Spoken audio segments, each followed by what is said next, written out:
Aldous Huxley's novel, Brave New World, imagines a future where the traditional family has been completely abolished.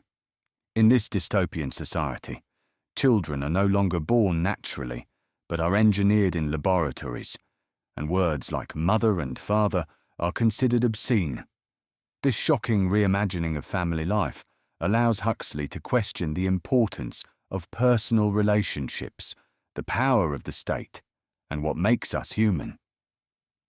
From the very first chapters, the director of hatcheries and conditioning proudly explains that family and reproduction have been replaced by technology. We also predestine and condition.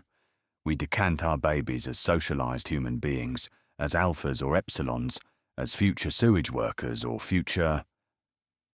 Here, reproduction is described as a form of factory production, with human beings decanted from bottles instead of born to parents. The language of machinery emphasizes that individuality and intimacy are no longer valued. People are manufactured for efficiency. In this world, the very idea of parents is disgusting. When students on a tour hear the words mother and father, they burst into laughter and embarrassment. The students all agog with interest, hung on the director's lips. The words mother and father were obscene. Huxley shows that society has been conditioned to treat family as not just unnecessary, but shameful.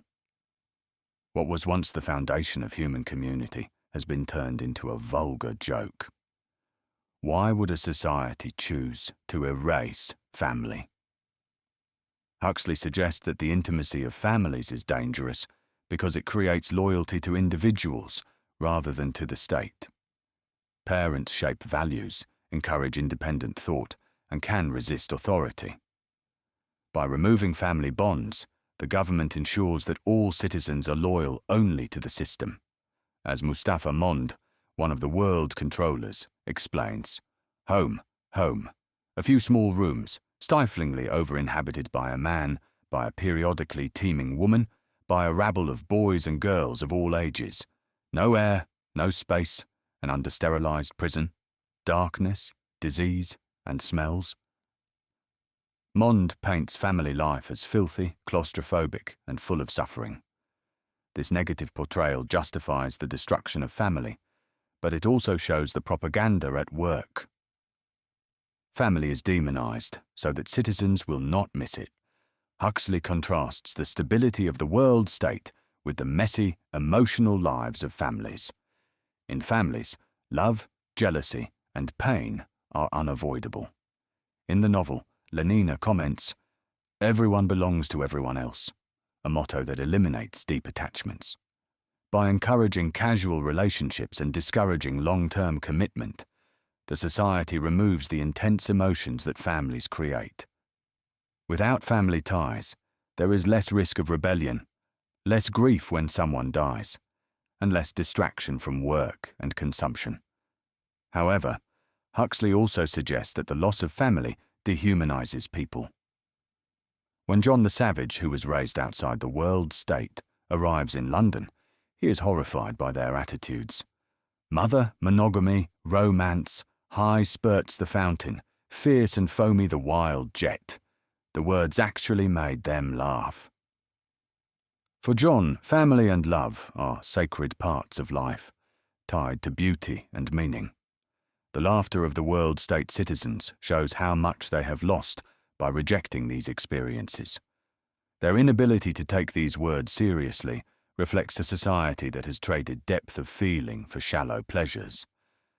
Scholars often argue that Huxley's novel is a warning about what happens when efficiency and stability are valued more than human connection.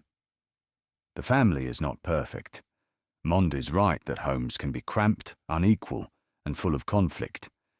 But by erasing family entirely, the world state erases love, loyalty, and individuality.